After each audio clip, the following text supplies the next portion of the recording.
Morning children. 8th standard scienceல chemistry partல atomic structure அப்படிங்கிற லெசன்ல இன்னைக்கு பார்க்க போற topic ions and then types of ions. So different valent ions. இதுதான் இன்னைக்கு பார்க்க போற நம்ம டாபிக். Before that ஒரு திருக்குறள். அமைச்சு அப்படிங்கிற அதிகாரத்துலதான் இருக்கிறது. குறள் எண் 636. மதிநுட்பம் நூலோடு உடையார்க்கு அதிநுட்பம் யாவுல முன்னேற்பவை. மதிநுட்பம் நூலோடு உடையார்க்கு அதிநுட்பம் யாவுல முன்னேற்பவை. இதுக்கு என்ன மீனிங் கருத்துன்னு கேட்டா, பேசிக்கா நல்ல அறிவோட இருக்கக்கூடிய ஒரு திறன் பெற்ற மாணவர்கள் என்ன பண்ணணும், நுண்ணறிவு இருக்கும் பொழுது பல வகையான நூல்களை எடுத்து படிக்கும் பொழுது அவங்களால எந்த ஒரு ப்ராப்ளம் வந்தாலும் சால்வ் பண்ண முடியும். உடனடியாக ஒரு காம்படிஷன்ல நம்ம கலந்துக்கணும் அப்படின்னாலும் சரி, எந்த ஒரு போட்டினாலும் சரி, அந்த ஒரு டிபேட் எந்த இடத்துலயும் டக்குன்னு அவங்களால என்ன பண்ண முடியும், ஆன்சர் பண்ண முடியும். நுட்பமான அறிவோடு நூலறிவும் சேர்ந்து இருக்கக்கூடிய ஒரு நுண்ணறிவு பெற்ற மாணவர்களுக்கு எந்த ஒரு ப்ராப்ளத்தையும் ஈஸியா சால்வ் பண்ணலாம். இயல்பான நுண்ணறிவும் நூலறிவும் ஒருங்கே உடையவர்க்கு எதிராக எந்த ஒரு ப்ராப்ளம் வந்தாலும், சூழ்ச்சிகள் வந்தாலும் என்ன பண்ணும், அது ஈஸியாக அவங்களால அதை சால்வ் பண்ண முடியும். அதுதான் இந்த குறளினுடைய கருத்து. அப்போ என்ன பண்ணணும், மாணவர்கள் நம்ம புத்தகத்தை மட்டும் படிக்காமல் நம்ம பல வகையான நூல்களையும் எடுத்து படிக்கணும். லைப்ரரியில இருக்கக்கூடிய ரெஃபரன்ஸ் புக்ஸ் அல்லது பொது அறிவிற்குண்டான புத்தகங்கள், அப்புறம் நாளிதழ்கள், நியூஸ் பேப்பர், அதை எல்லாத்தையுமே படிக்கும் பொழுது நமக்கு அன்றாட நிகழ்வுகள் மற்றும் அதோடு சேர்ந்து லைப்ரரி புக்ஸ் ரெஃபரன்ஸ் சொன்னா முன்னாடி நடந்த எல்லா விஷயங்களையும் நமக்கு சம்பந்தப்பட்ட புத்தகத்தை மட்டும்தான், வெறும் டெக்ஸ்ட் புக் மட்டும் இல்லாம மீதி எதிர்த்து படிச்சாலுமே அந்த நாலேஜ் எல்லாத்தையும் நம்ம கெயின் பண்ணி ஸ்டோர் பண்ணும் பொழுது அது எப்பொழுதும் வீண் போகாது, எல்லா இடங்களிலும் நமக்கு உதவும். அயான்ஸ். நம்ம அயான்ஸ்க்கு முன்னாடி பார்த்த டாபிக், லாஸ்ட் கிளாஸ் பார்த்தது வேலன்சி. வேலன்சி அப்படின்னா என்னது, நமக்கு வேலன்சி என்பது அவுட்டர் மோஸ்ட் ஆர்பிட்ல இருக்கக்கூடிய எலக்ட்ரான்களின் எண்ணிக்கை. அதுதான் இணைதிறன்.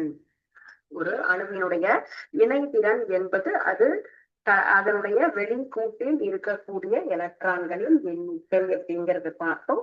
அந்த டைப்ஸ் ஆஃப் வேலன்சி அப்படின்னா என்ன, எப்படிலாம் இருக்கும் அப்படிங்கறதெல்லாம் பார்த்தோம். அதுல ஹைட்ரஜனை பொறுத்து, ஆக்சிஜனை பொறுத்து எப்படி நமக்கு அந்த வேலன்சி சேஞ்சஸ் வருது அப்படிங்கறதும் பார்த்தோம் இல்லையா. சோ இப்போ நம்ம பாக்குறது அயான். அயான் அப்படின்னா என்னது, பொதுவா ஆட்டம் அப்படின்னு சொன்னாலே நமக்கு என்ன கண்டிஷன்ல இருக்கு, நமக்கு ஆட்டம் என்பது, அணு என்பது நடுநிலை தன்மையோடு இருக்கும் இல்லைங்களா. அணு என்பது என்ன, எப்படி இருக்கு, நியூட்ரலா இருக்கு. நியூட்ரலா இருக்கு அப்படின்னு சொன்னா எப்படி அது நியூட்ரலா இருக்கு, பொதுவாக நடுநிலைத்தன்மையோட இருக்கணும். இப்போ ஒரு டிபேட் நடக்குது அப்படின்னு சொன்னா நடுவர் என்ன பண்ணுவாரு, ரெண்டு பேருடைய கருத்துக்களையும் கேட்டு கரெக்டா அனலைஸ் பண்ணி அதற்குண்டான தீர்ப்பை சொல்லுவாங்க இல்லைங்களா. சோ அதனாலதான் அவரை நடுவர்ன்றோம். அப்ப நடுநிலைத்தன்மை. அது போலதான் அணுவில் இருக்கக்கூடிய number of protons and then number of electron is equal.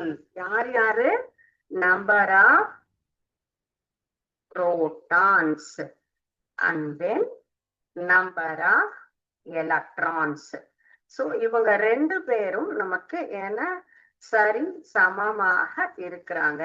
So இந்த காரணத்தினாலதான் ஆட்டம் நமக்கு நியூட்ரலா இருக்கு. ஒரு அணுவில் எலக்ட்ரான்களும் புரோட்டான்களும் சமமான எண்ணிக்கையில் இருப்பதனால் அந்த அணுவாகப்பட்டது நடுநிலைத்தன்மையோட இருக்கு. ஆனா கெமிக்கல் ரியாக்ஷன்ல அது இன்வால்வ் ஆகும் பொழுது என்ன பண்ணும், அந்த நிலைத்த தன்மை வரணும், ஸ்டேபிள் எலக்ட்ரானிக் கான்பிகரேஷன் வரணும். அப்ப ஸ்டேபிள் எலக்ட்ரானிக் கான்ஃபிகரேஷன். எப்ப ஸ்டேபிள் எலக்ட்ரானிக் கான்ஃபிகரேஷன் எனக்கு வேணும்? ஒரு வினையில் ஈடுபடும் பொழுது, கெமிக்கல் ரியாக்ஷன்ல ஒரு வேதி வினையில ஈடுபட்டேன் அப்படின்னு சொன்னா எனக்கு நிலைப்பு தன்மை இருந்தாதான் அந்த மாதிரியான ஒரு அமைப்பு இருக்கும் பொழுதுதான் அது அந்த அணுவால் ஒரு வேதி வினையில் மற்ற அணுக்களோடு வினை புரிய முடியும். அதனால என்ன பண்ணும் அது? இந்த புரோட்டான்ஸ் எலக்ட்ரான்ஸ் அப்போ இருக்கிறவங்கள வெளியில அனுப்பிட்டு அதுக்கப்புறமா கரெக்டா பேலன்ஸ் பண்ணணும். புரோட்டானை நம்மளால ஈஸியா ரிமூவ் பண்ண முடியுமா? முடியாது. ஏன்னா சென்டர் பொசிஷன்ல இருக்காங்க. இப்போ டீச்சருக்கு சாக் பீஸ் நார்மலா ஒரு கிளாஸ்ல நடக்கக்கூடிய விஷயம் தீர்ந்துருச்சுன்னு சொன்னா இமீடியட்டா என்ன பண்ணுவாங்க? ஒன்னா ஸ்டாஃப் ரூமோ அல்லது ஆபீஸ் ரூமோ அல்லது பக்கத்துல இருக்க கிளாஸுக்கோ போயிட்டு கொஞ்சம் சாக் பீஸ் வாங்கிட்டு வா அப்படின்னு சொல்லிட்டு ஸ்டூடெண்ட்ட ஹெல்ப் கேட்பாங்க. அப்போ சென்டர்ல இருக்கக்கூடிய ஒரு மாணவனை எழுப்பி போய் வாங்கிட்டு வாம்பாங்களா அல்லது கார்னர்ல இருக்கக்கூடிய ஒரு ஸ்டூடெண்ட்ட போய் வாங்கிட்டு வாம்பாங்களா? அந்த பெஞ்ச் ஃபர்ஸ்ட் பெஞ்ச்ல கார்னர்ல என்ட்ரன்ஸ்ல இருக்கக்கூடிய குழந்தையதான் போயிட்டு நீ போய் பக்கத்து கிளாஸ்ல போய் கொஞ்சம் சாக் பீஸ் வாங்கிட்டு வா, ஏன்னா சாக் பீஸ் தீர்ந்துருச்சு அப்படிம்பாங்க. இல்ல டஸ்டர் இல்லையா, ஏதோ ஒரு ஹெல்ப் வேணும் அப்படின்னு சொன்னா என்ன பண்ணுவோம்? நம்ம கடைசியா இருக்கக்கூடிய டக்குன்னு யாரால வெளியில போக முடியுமோ அவங்களதான் கேட்போம். அப்ப எளிதாக வெளியே போகக்கூடிய லெவல்ல இருக்கிறது யாரு? எலக்ட்ரான்ஸ். அப்ப அந்த எலக்ட்ரானை இழந்தோ அல்லது ஏற்கவோ செய்யும். லாஸ் ஆர் கெயின் எது? எலக்ட்ரான்ஸ். அப்ப அதை இழந்தோ ஏற்றோ பண்ணும் பொழுது அந்த எலக்ட்ரானினுடைய எண்ணிக்கை என்பது மாறுபடும். எலக்ட்ரானினுடைய எண்ணிக்கை அப்படிங்கிறது எப்ப மாறுபடும்? நமக்கு அது லாஸ் பண்ணும் பொழுதோ ஆர் கெயின் பண்ணும் பொழுதோ. எப்போ ஸ்டேபிள் கான்ஃபிகரேஷன் வரணும் அப்படின்னு சொன்னா யாரை இழக்கும்? அது எலக்ட்ரான்களை இழக்கவோ ஏற்கவோ செய்யும். அப்போ எலக்ட்ரான்களை இழக்கும் பொழுது அதனுடைய சார்ஜ் அப்படிங்கிறது நமக்கு மாறுபடும். மின் சுமை அப்படிங்கிறது என்ன ஆகும்? அதுல மாறுபடும். எப்போ அந்த மின் சுமை மாறும்? நமக்கு positive charge negative charge. Positive charge negative charge. Positive charge எப்ப வரும்? எலக்ட்ரானை இழக்கும் பொழுது நமக்கு புரோட்டான்களின் எண்ணிக்கை அதிகமாகும். சோ யார் அதிகமாவாங்க? excess of number of protons. உள்ள நம்ம ஃபர்ஸ்டே என்ன சொன்னோம்? புரோட்டானும் எலக்ட்ரானும் ஈக்குவலா இருக்கிறதுனாலதான் நடுநிலைத்தன்மை வருது அப்படின்னு சொன்னோம். சரியா? அப்போ இதுல ஒரு எலக்ட்ரானை இழந்தால் லாஸ். இப்போ எலக்ட்ரான் ஒண்ணு வெளியேறுதுன்னு சொன்னா நம்பர் ஆஃப் புரோட்டானின் எண்ணிக்கை அதிகமாகும். புரோட்டானுக்கு என்ன சார்ஜ்? Positive charge. அப்போ லாஸ் ஆகும் பொழுது அந்த ஆட்டம் பாசிட்டிவ் சார்ஜுக்கு மாறும். புரோட்டானின் எண்ணிக்கை அதிகமாகும் பொழுது அந்த அணுவாகப்பட்டது நேர்மின் சுமையை பெறும். ஓகே, இதுதான் எலக்ட்ரான் லாஸ். அதிகமாக எலக்ட்ரான் ஏன்னு கேட்டா, இப்போ அவுட்டர் மோஸ்ட் எலக்ட்ரான்ல நமக்கு எலக்ட்ரானிக் கான்ஃபிகரேஷன் 2,8,1 இருக்கு. ஸ்டேபிள் ஆகணும் அப்படின்னு சொன்னா 2,8 இருந்தா ஸ்டேபிள் ஆகலாம். அப்ப இந்த ஒருத்தரை தூக்கிட்டோம் அப்படின்னு சொன்னா எனக்கு 2,8 வச்சு நான் சமாளிச்சிருவேன். Okay, correct. ஸ்டேபிளா இருக்கணும் அப்படின்னு சொன்னா இந்த 2,8 ஒரு எலக்ட்ரானை நான் ரிமூவ் பண்ணிடுவேன். சோ அப்ப லாஸ்.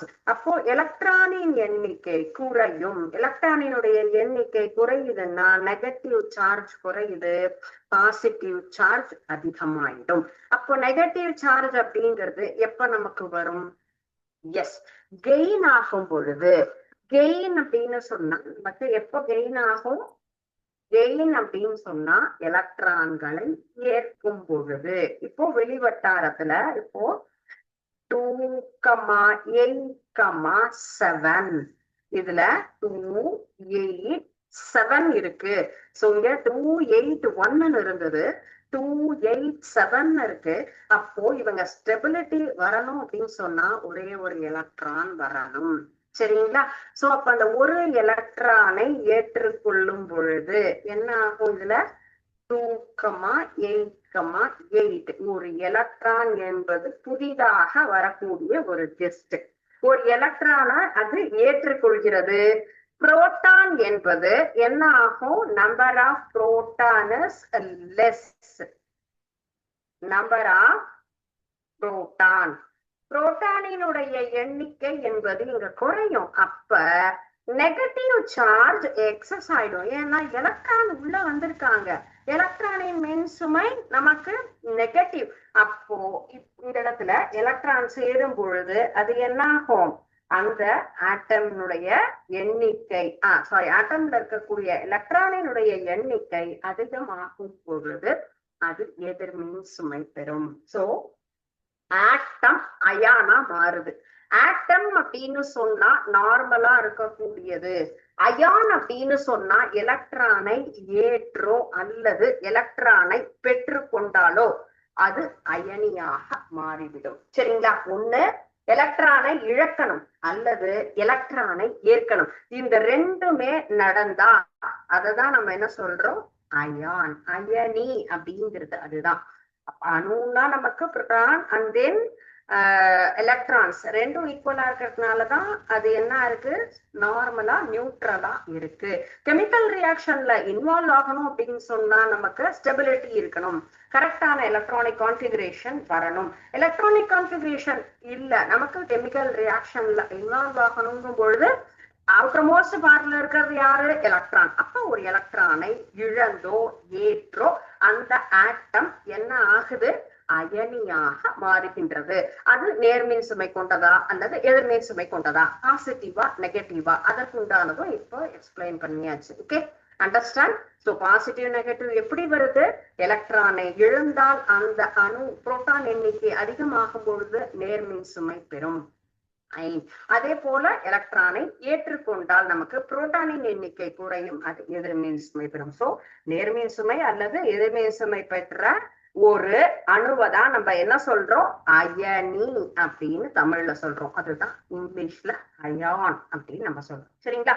இப்போ ஏற்கப்பட்ட எலக்ட்ரான் எப்படி இருக்கும்? நெகட்டிவ் சார்ஜா இருக்கும். அப்போ ஒன்றுக்கு மேற்பட்ட தனிமம் சேர்ந்து எலக்ட்ரான்களை இழந்தோ ஏற்றோ நேர்மின் சுமை அல்லது எதிர்மின் சுமையாக நமக்கு மாறுகின்றது. So an atom or a group of atoms, when they either lose or gain, the electrons get converted into ions or radicals. Radicals அப்படின்னு சொன்னா தொகுப்பு அப்படின்னு சொல்லுவோம். ions. ஓகே, அயான் ராடிகல்ஸ் அப்படின்னு சொல்றோம். ஓகே, சோ அயான் அப்படின்னா என்ன கான்செப்ட் புரிஞ்சுட்டா? நெக்ஸ்ட் நம்ம பாக்குறது டைப்ஸ் ஆஃப் அயான்ஸ். இப்போ எக்ஸாம்பிள் நம்ம பார்த்தோம். இப்போ பாசிட்டிவ் நெகட்டிவ் அப்படின்னே சொல்லிட்டு இருந்தோம் இல்லையா? நேரணி எதிரணி. அப்போ அந்த நமக்கு கேட்டயான்னா என்ன, ஆனயான்னா என்ன அப்படிங்கறத இப்போ நம்ம இதில் கத்துக்க போறோம்.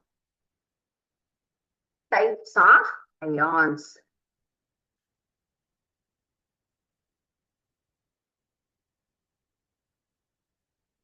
Types of ions, two types of ions இருக்கு. Ions are classified into two types. One is cation, another one is anion. Cation and then another one is anion.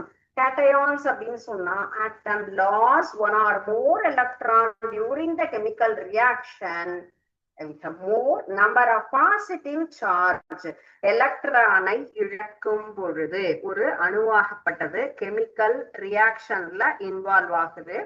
திரும்ப திரும்ப ஒரே மாதிரியான கான்செப்டையே சொல்ற மாதிரி இருக்குன்னு யோசிக்காதீங்க. பிகாஸ் வேலன்சினா என்னது? அவுட்டர் மோஸ்ட் எலக்ட்ரான் இருக்கிறது தான் வேலன்சின்னு கன்சிடர் பண்றோம். அதே போல அயான் அப்படின்னு சொன்னா ஒரு அணு வேதிவினையில் ஈடுபடுவதற்காக தன்னை நிலைப்படுத்திக் கொள்ள எலக்ட்ரான்களை இழந்தோ ஏற்றோ அயனியாக மாறுகின்றது. அந்த அயனியில தான் டைப்ஸ் ஆஃப் அயான்ஸ்ல cation and anion. So atom losses one or more electron during the chemical reaction. We have more number of positive charge. So இதுதான் நம்ம என்ன சொல்லியிருக்கோம், கேட்டயான். கெமிக்கல் ரியாக்ஷன்ல நமக்கு இன்வால்வ் ஆகும் பொழுது நமக்கு loss of one or more electron, ஒன்னும் இருக்கலாம் அல்லது அதற்கு மேலும் இருக்கலாம். Loss of one or more electrons, ஒன்று அல்லது அதற்கு மேற்பட்ட எலக்ட்ரான்களை இழக்கும் பொழுது அந்த அணுவாகப்பட்டது என்ன சார்ஜா மாறுது, நமக்கு பாசிட்டிவ் சார்ஜா மாறும். வெளியில எனக்கு வந்துட்டு நம்ம ஆல்ரெடி பார்த்திருக்கோம், 5 6 7ன்னா ஏற்றுக்கொள்ளும், 1 2 3ன்னா ஈஸியா இவங்களை வெளியில அனுப்பிட்டு ஸ்டெபிலிட்டி கொண்டு வரலாம். 5 6 7ன்னா 1 2 3 எலக்ட்ரானை ஏற்றுக்கொண்டு நிலைப்புத்தன்மை அடையும். 1 2 3 அப்படின்னு சொன்னா அனுப்பிட்டு ஸ்டெபிலிட்டி கொண்டு வரும். அப்போ 1 or more எலக்ட்ரான்ஸ் இழக்கும் பொழுது என்ன சார்ஜ் நமக்கு வருது, பாசிட்டிவ் சார்ஜா அந்த ஆட்டம் மாறும். So these are called as cations. இந்த மாதிரி நமக்கு சார்ஜ் என்னவா மாறுது, நேர்குறியோடு அமையும் பொழுது, நேர்மின் சுமையோடு இருக்கும் பொழுது அது என்ன ஆகும், நமக்கு நேர் அயனி, cation. So what is cation அப்படின்னு சொன்னா இதுதான் எக்ஸாம்பிள். இப்போ இதற்குண்டான நமக்கு உதாரணம், கேட்டயானா நமக்கு வந்து மாறுது, நேர்மின் அயனியா எவ்வாறு மாறுகின்றது அப்படிங்கிறதுக்கு உண்டான எக்ஸாம்பிள். ஓகே, என்ன எடுக்க போறோம், நம்ம ஆட்டமா இருக்கிறது என்னவா மாறணும், அயானா மாறணும். ஆட்டம் அயானா மாறணும். ஓகே, சோ இதுல நம்ம ஆட்டம் அப்படிங்கறத எடுத்துக்க போறோம். எந்த ஆட்டம் எக்ஸாம்பிள் எடுக்கிறோம் அப்படின்னு சொன்னா sodium. Symbol of sodium is Na. So sodium அப்படிங்கிற அணுவைதான் நம்ம எடுத்திருக்கோம். சோ சோடியத்துக்கு அப்படின்னு சொன்னா நமக்கு அட்டாமிக் நம்பர் அப்படின்னா 11. அப்போ இதுல 11 proton and then 11 electron, 11 neutrons. Centre பார்ட்ல இருக்கக்கூடியது என்னது, நமக்கு நியூக்ளியஸ்ல 11 number of protons, 11 number of neutrons இருக்கு. ஓகே, அண்ட் தென் இப்போ 11 அப்படின்னு சொல்லும் பொழுது எத்தனை ரவுண்ட் வரணும், நீங்க எத்தனை ஆர்பிட் வரணும் டீச்சர் அப்படின்னு கேட்டா, இந்த எலக்ட்ரான்ஸ் நம்ம அட்டாமிக் நம்பரை பொறுத்து அந்த எலக்ட்ரானிக் கான்ஃபிகரேஷனுடைய ஸ்டெபிலிட்டி இல்லையா, என்ன சொல்லியிருக்கோம் நம்ம 2,8 அப்படின்னு சொல்லியிருக்கோம் இல்லையா. சோ அந்த எண்ணிக்கையில தான் நம்ம இதுல ஆர்பிட்ஸ் ரவுண்ட் பண்ணணும். ஃபர்ஸ்ட் ஆர்பிட்ல 2 எலக்ட்ரான் 2,8,1. 11 நான் பிரிச்சேன்னா ஃபர்ஸ்ட் ஆர்பிட்ல 2 எலக்ட்ரான், செகண்ட் ஆர்பிட்ல எனக்கு 8 எலக்ட்ரான் இருக்கும். சோ லாஸ்ட் ஆர்பிட்ல யாரு, 1ங்கும் போது ஒரே ஒரு எலக்ட்ரான் தான் இருக்கும்.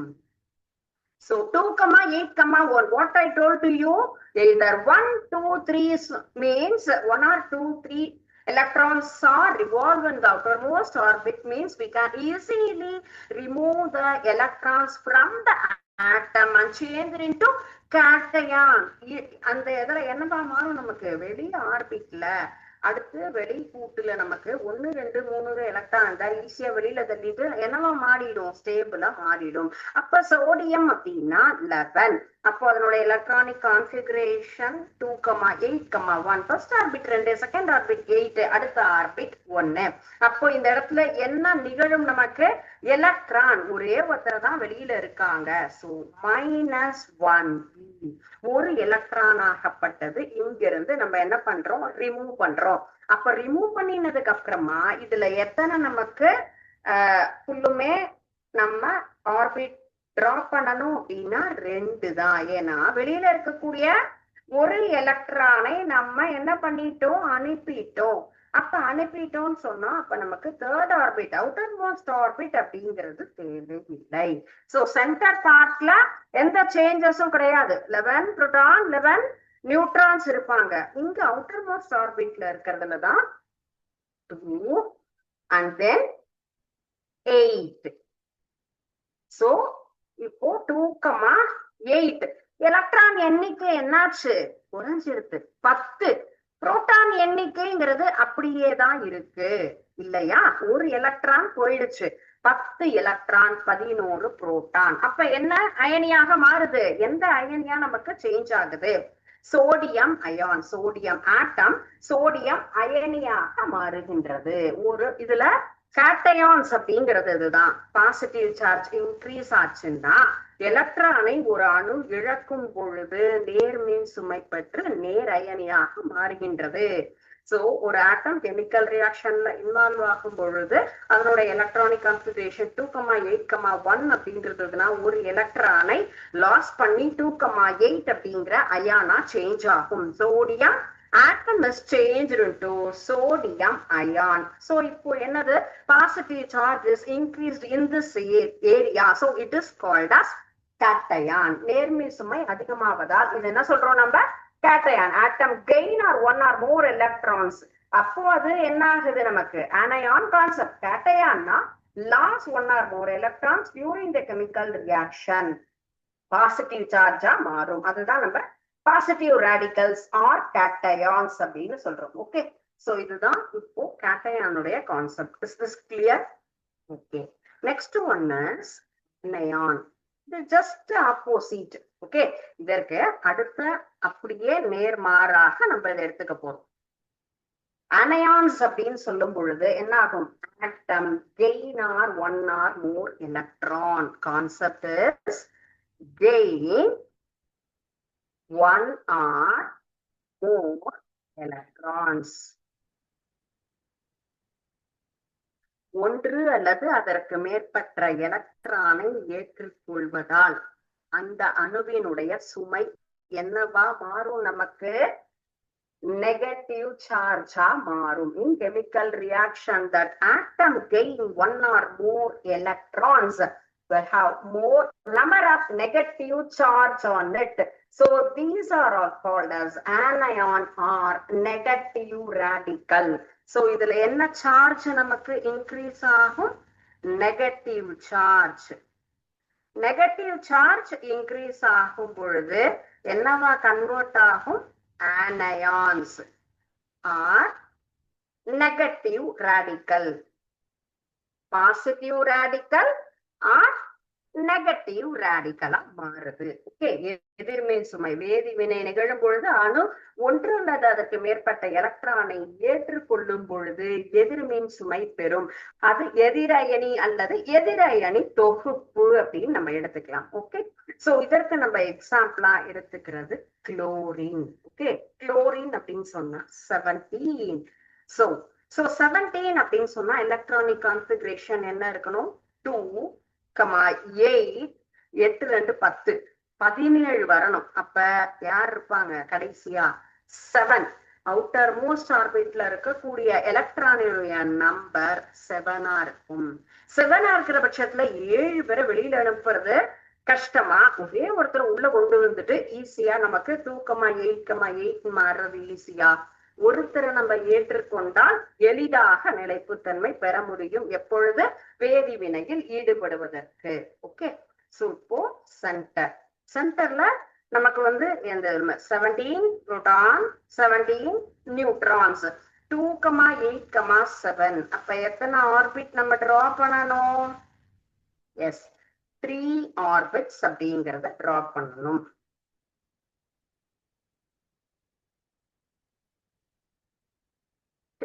ஆர்பிட்ஸ்ல அவுட்டர் மோஸ்ட் ஆர்பிட்ஸ். சோ இத வந்து எலக்ட்ரானிக் கான்ஃபிகரேஷன் நீங்களே எழுதிட்டீங்க அப்படின்னு சொன்னா எத்தனை எலக்ட்ரான் இருக்குங்கிறத நம்மளால நோட் பண்ண முடியும். Yes, first one is 2 electrons, second orbits having 8 electrons, and then outermost orbit 1, 2, 3, 4, 5, 6, 7. இந்த இடத்துல எலக்ட்ரான் இல்ல. சோ 8 வரணும். அந்த 8 இந்த இடத்துல என்ன இருக்கு? இல்ல. சோ இப்போ நமக்கு இங்க ஒரு எலக்ட்ரான் வந்து ஜாயிண்ட் ஆயிட்டா நமக்கு குளோரின் என்பது என்னவாக மாறும்? இது வந்துட்டு குளோரின் ஆட்டமா இருக்கு. குளோரின் ஆட்டம்னா 2,8,7 கான்ஃபிகரேஷனோட இருக்கு. அயானா சேஞ்ச் ஆகணும் அப்படின்னு சொன்னா 1 எலக்ட்ரானை கெயின் பண்ண வேண்டும். Centre part 17 proton 17 neutron. 1 2 3 இதுலயும் நம்ம 3 ஆர்பிட் தான் டிரா பண்ணணும் பிகாஸ் இதுல ஏற்றுக்குள்ளதான் போகுது, நம்ம இழக்கல. அப்ப குளோரினை பொறுத்த வரைக்கும் ஒவ்வொன்றுலயுமே நம்ம 3 ஆர்பிட் அப்படிங்கறது டிரா பண்ணணும். So first one is 2 and then second 8 and then last one also 8 because என்ன பண்ணுது, ஒரு எலக்ட்ரானை ஏற்றுக்கொள்ளுது. One electron is gained in this reaction. Chlorine atom is converted into chlorine ion.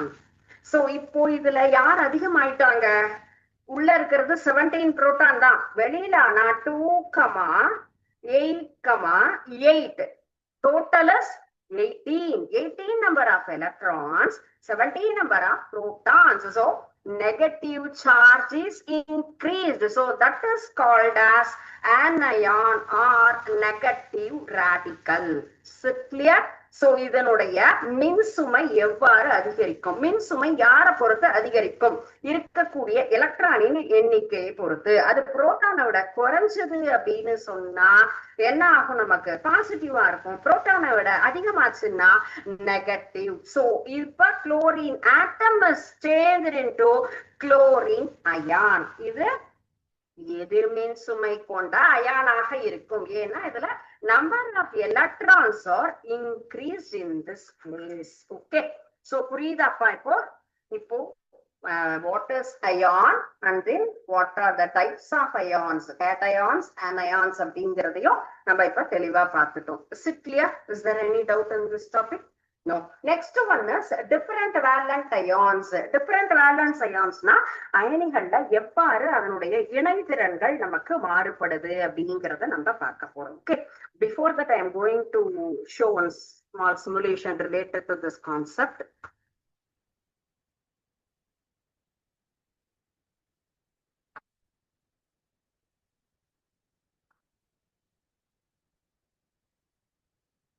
இங்க பாருங்க, இதுல வந்துட்டு எல்லாத்துக்குமே நம்ம இது ஃபுல்லும் ஜஸ்ட் பிக்சர் மட்டும் தான் இருக்கும், ஆப்ரேஷன் அப்படிங்கிறதுல நீங்க இதை கரெக்டா ஷோ பண்ணி பார்க்கலாம். Sodium and then chlorine. Sodium அப்படிங்கிறது பாருங்க என்ன இருக்கு, நமக்கு சோடியம் பாசிட்டிவ் சார்ஜோட இருக்கு, குளோரின் நெகட்டிவ் சார்ஜோட இருக்கு, calcium 2+ and then oxygen 2- and aluminium 3+ and then ammonia +.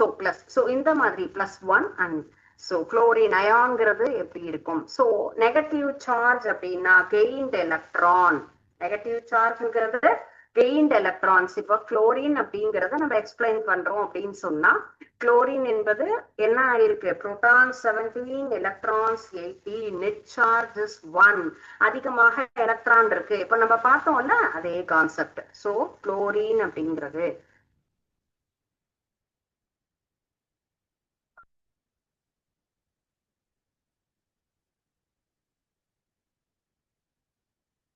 இப்போ குளோரினை நான் செலக்ட் பண்ணேன் இல்லையா, அதனால குளோரினுடைய டிஸ்கிரிப்ஷன் கீழே நான் உங்களுக்கு ரீட் பண்ணி காமிச்சேன். சோ நம்ம இப்ப பார்த்தோம் இல்லையா இந்த ரெண்டு இது. சோ இந்த இதுதான் புரோட்டான்ஸ். நடுவுல இருக்கக்கூடியது நமக்கு புரோட்டான்ஸும் நியூட்ரான்ஸும். இங்க வெளியில இருக்கக்கூடிய ப்ளூ கலர் பால் அப்படிங்கிறது, blue colour டாட்ங்கிறது electrons.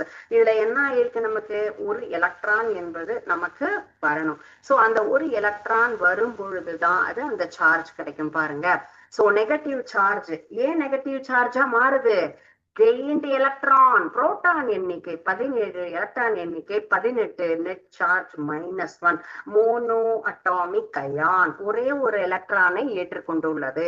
So chlorine அப்படிங்கிறது இதுதான். ஓகே, சோ அதனுடைய description. So next I am going to first one. இப்போ சோடியம் செலக்ட் பண்ணிருக்கோம். ஓகே, சோடியம்ல பாருங்க proton 11, electron 10 +1. Center part is there is no changes. First orbit 2 electrons, second orbit is 8 electrons. So இப்போ நமக்கு proton எண்ணிக்கை என்பது 11, electron எண்ணிக்கை 10. See here sodium description. So formed when sodium loses one electron, ஒரு எலக்ட்ரானை இழந்து 10 வந்திருக்கு. So positive charge because loss of electrons. So one electron is loose from this area. So proton is 11, electron is 10, net charge is +1 because one electron is removed from the atom. So this is monoatomic ion. ஒரே ஒரு atom கட்டனால ஒரே ஒரு electron. So sodium clear, chlorine clear. Here I am going to select calcium. Protons 20, electrons 80, net charge is +2. So 2,8. So 20 அப்படின்னு சொல்லும் பொழுது புரோட்டானுடைய number centre பார்ட்ல 20 இருக்கு. So first orbit 2, second orbit 8, 18 அப்படின்னா next orbit also 2. அப்போ இந்த இடத்துல என்ன நடந்திருக்கும் நமக்கு கால்சியம் பொழுது formation of calcium ions. So ரெண்டு electron, positive charge, loss of electrons. So proton is 20, electron is 80, net charge ங்கிறது +2. So இது monoatomic. So இந்த மாதிரி ஒவ்வொரு ஆட்டம்ஸுமே அந்த நமக்கு கெமிக்கல் ரியாக்ஷனுக்கு தகுந்த மாதிரி எலக்ட்ரானை இழந்தோ ஏற்றோ அயான்ஸா நமக்கு டிரான்ஸ்ஃபர் ஆகும். எலக்ட்ரானை ஏற்றுக்கொண்டால் அது ஆனயான், எலக்ட்ரானை இழந்தால் அது கேட்டயான். ஓகே, சோ இதுதான் இதனுடைய concept. Okay, next one oxygen. Protons 8 and then electrons 10, net charge ங்கிறது -2. One more example. So formed when oxygen gain 2 electrons, O++ 2 electrons மாறி நமக்கு என்னவா மாறுது? அது எதிரயனியாக மாறுகின்றது. ஆனையானா negative charge gained electrons, electron number increase ஆகும், proton number decrease, electron number is increased, net charge is -2. Okay, so இதுதான் இப்போ நம்ம பார்த்த anion and then cations. What is anion? What is cation? How the ions are formed? Is it clear, ma? Is there any doubt in this topic? இல்ல. Okay, next நம்ம பாக்குறதுதான் அடுத்தது. இப்போ என்ன concept, நேரையனியனுடைய இணைத்திறன், எதிரையனுடைய இணைத்திறன் அப்படிங்கறது அந்த டேப்லெட் காலம் கொடுத்திருக்காங்க இல்லையா? So balance of some anions and cations. So just அதை மட்டும் நீங்க பாத்துக்கங்க. அதுல ஏதாவது ஒரு 1 மார்க் கொஸ்டின் அந்த மாதிரி நம்ம அதுல எக்ஸ்பெக்ட் பண்ணலாம். Okay, next one, another one important topic is chemical formula. One of the important concept. This is basic. உங்களுக்கு அடுத்தடுத்து வரக்கூடிய எல்லா வகுப்புகளுக்குமே இது ரொம்ப உபயோகமா இருக்கக்கூடியது. வேதி சேர்மங்களுக்கு எவ்வாறு நாம் பெயரிடுகிறோம். So chemical formula or molecular formula அப்படிங்கிறதுதான் வேதியியல் வாய்ப்பாடு அல்லது மூலக்கூறு வாய்ப்பாடு அப்படின்னு நம்ம சொல்றது. எப்படி நம்ம எப்படி சொல்றோம்? இப்ப NH4, HCl, HNO3, H2SO4, KMNO4. So இந்த மாதிரி நிறைய நம்ம சொல்லிட்டே போலாம் இல்லையா? சோ இது மாதிரி ஒவ்வொன்றுக்கும் நமக்கு எல்லாத்துலயும் எப்படி நம்ம எழுதுறோம், அந்த வேதி சேர்மங்களுக்கு நம்ம எப்படி பேர் கொடுக்கிறோம். அமோனியம், நைட்ரிக் அமிலம், இப்போ வந்துட்டு NaCl, sodium chloride, AgBr, silver bromide, எப்படி இதுக்கு நம்ம பேர் கொடுக்கிறோம்? இதற்குண்டான ரூல்ஸ் அண்ட் ரெகுலேஷன் என்ன? What are the norms we want to write names? எப்படி அதுக்கு நமக்கு என்னென்ன கரெக்டான ரூல்ஸ் நம்ம ஃபாலோ பண்ணி அதற்கு பெயர் கொடுக்க முடியும்? What is the chemical formula நம்ம எழுதணும். கெமிக்கல் ஃபார்முலா அப்படின்னு சொன்னாலே என்னது? ஒரு காம்பவுண்ட் ஆட்டம் தான். நைட்ரஜன், கார்பன் தனித்தனியா சொல்லிட்டு போயிடலாம். Carbon, nitrogen, oxygen, fluorine, potassium, so calcium, இந்த மாதிரி தனியா சொல்லிடலாம். தனியா இருக்கு உங்களுக்கு. ஆனா சேர்ந்து இருக்குன்னு சொன்னா சேர்ந்து இருக்கிறதுக்கு எப்படி நான் அதை சேர்ப்பேன்? அது மெட்டலா, நான் மெட்டலா, எப்படி அது கெமிக்கல் ரியாக்ஷன்ல ஃபார்ம் ஆகுது, அதுல இருக்கக்கூடிய ப்ராப்பர்ட்டிஸ் என்ன, எப்படி அது மாறுபடும், அதை எப்படி நம்ம எழுதலாம் அப்படிங்கிறது தான் இந்த chemical formula. So what is the first rule? இப்போ நமக்கு முதலாவதாக நாம் சொல்லக்கூடியது, write down the symbols of elements or ions in side by side. நமக்கு ஃபர்ஸ்ட் அதனுடைய சிம்பிள்ஸ் என்ன அப்படின்னு எழுதுறதுதான் அதுல நமக்கு ஃபர்ஸ்ட் சொல்லக்கூடிய ஸ்டெப். ஒரு உலோகமா அல்லது அலோகமா ரெண்டையும் சேர்ந்து பேர் எழுதும் போது முதல்ல நம்ம எதனுடைய பேரை எழுதணும் அப்படிங்கறத நம்ம தெரிஞ்சுக்கணும். சரிங்களா? சாரி, நேரயனியின் குறியீடு லெப்ட் சைட்லயும் எதிரயனி அப்படிங்கறத நமக்கு ரைட் சைட்லயும் இருக்கணும். அதுதான் First rule. So write down the symbol of the elements ions side by side. Either positive radical on the left and negative radical on the right side. Okay, இதுதான் மெயினான விஷயம். இது negative radical, positive radical.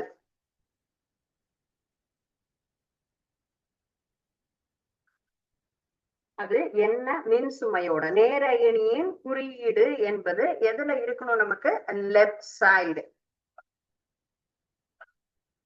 Negative radicals எதிரயனி அப்படின்னு சொல்லக்கூடியத right side.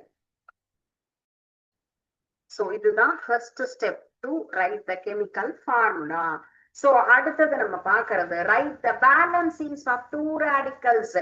So அதனுடைய valency எழுதணும். Valency அப்படிங்கிறதும் நம்ம அது நேர்மின் சுமையா எதிர்மின் சுமையா அப்படிங்கிறத நம்ம அடுத்தது நோட் பண்ணணும். Second one is valency. Valency அப்படிங்கறத நம்ம சைன்ல பிளஸ் ஆர் மைனஸ் எந்த அயனியுடைய இணைதிறன் அப்படிங்கிறத நம்ம அதனுடைய மேல எழுதணும். சரிங்களா? சோ அந்த மேல எழுதும் போது அது பாசிட்டிவா அல்லது நம்ம நெகட்டிவா மைனஸா. ரைட் இன் சூப்பர் ஸ்கிரிப்ட் வலது புற மேற்பக்கத்தில்.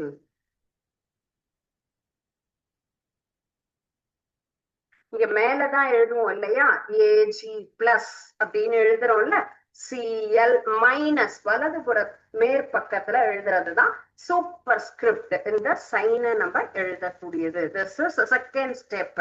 தேர்ட் ஸ்டெப் நமக்கு இப்போ இதுல எழுதும் பொழுது அதுல வரக்கூடிய பேலன்ஸ் சிம்பிளஸ்ட் ஃபார்முலாவா நம்ம எழுதணும். அதுல இன்டர்சேஞ்ச் ஏதாவது பண்ணணும் அப்படின்னு சொன்னா அதற்கு தகுந்த மாதிரி நம்ம என்னது அங்க வரக்கூடிய அந்த மேல் பக்கத்துல எழுதக்கூடிய இதை நம்ம என்னால எழுதணும் அப்படிங்கிற அவசியம் இல்லாம அதுல வரக்கூடிய குறியீட்டுக்கு தகுந்த மாதிரி நம்ம மாத்திக்கணும். சரிங்களா? இதுதான் நம்ம தேர்ட் ஸ்டெப்பா பாக்குறோம். சோ கால்சியம் மற்றும் குளோரின் ரெண்டு எடுத்துக்கிறோம்.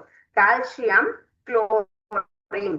சோ கால்சியம் குளோரைடு இது ரெண்டும் சேர்ந்து எழுதினா நம்ம என்ன ஒரு நமக்கு காம்பவுண்ட் கிடைக்கும், calcium chloride. Calcium plus chlorine அதனுடைய நமக்கு ஃபர்ஸ்ட் சிம்பிள் எழுதுறோம். That is CaCl.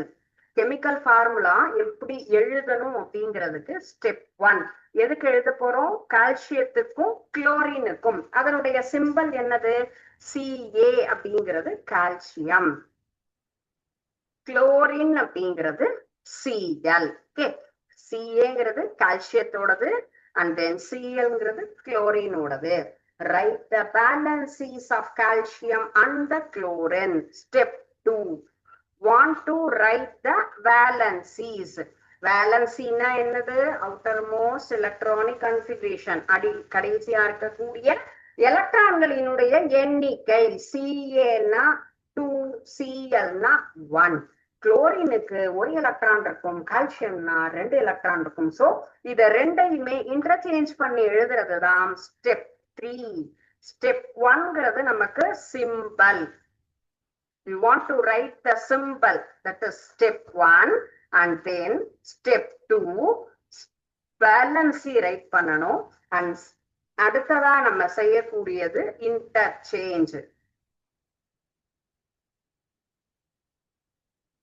இன்டர்சேஞ்ச் பண்ணி என்ன பண்ணணும், அதனுடைய வேலன்சிய ப்ராப்பரா எழுதணும். CaCl2.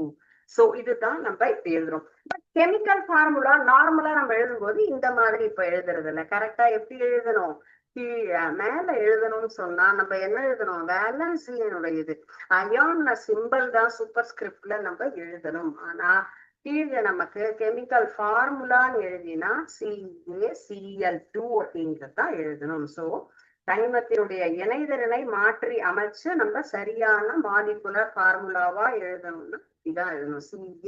CaCl2 கால்சியம் குளோரைடினுடைய மாலிகுலர் ஃபார்முலா. ஃபர்ஸ்ட் திங் நம்ம ஒரு கெமிக்கல் ஃபார்முலா அல்லது மாலிகுலர் ஃபார்முலா எப்படி ஃப்ரேம் பண்ணணும், எப்படி ரைட் பண்ணணும்னா 3 ஸ்டெப்ஸ் ஃபாலோ பண்ணணும். ஃபர்ஸ்ட் அதனுடைய சிம்பிளை தனித்தனியா எழுதிக்கணும். வேலன்சிஸ் என்னன்னு எழுதணும். வேலன்சியை இன்டர்சேஞ்ச் பண்ணி சூப்பர் ஸ்கிரிப்ட்ல எழுதிட்டு அதுக்கப்புறமா நம்ம என்ன பண்ணணும், கீழே எழுதணும். கரெக்டா? சோ இந்த ஒரு ப்ரொசீஜர் அப்படிங்கிறது தான் நம்ம கெமிக்கல் ஃபார்முலா ஒரு காம்பவுண்டுக்கு எப்படி கிரியேட் பண்ணணும் அப்படிங்கிறது. ஓகே, சோ நெக்ஸ்ட் நம்ம பார்க்க போற topic naming of chemical compounds and then chemical equation. Chemical equation அப்படின்னு சொன்னா எப்படி அதை பேலன்ஸ் பண்ணி எப்படி எழுதணும் அப்படிங்கிறத நம்ம நெக்ஸ்ட் கிளாஸ் லேர்ன் பண்ணலாம். Okay, thank you students. வாழ்க பாரதம். எந்த தமிழ்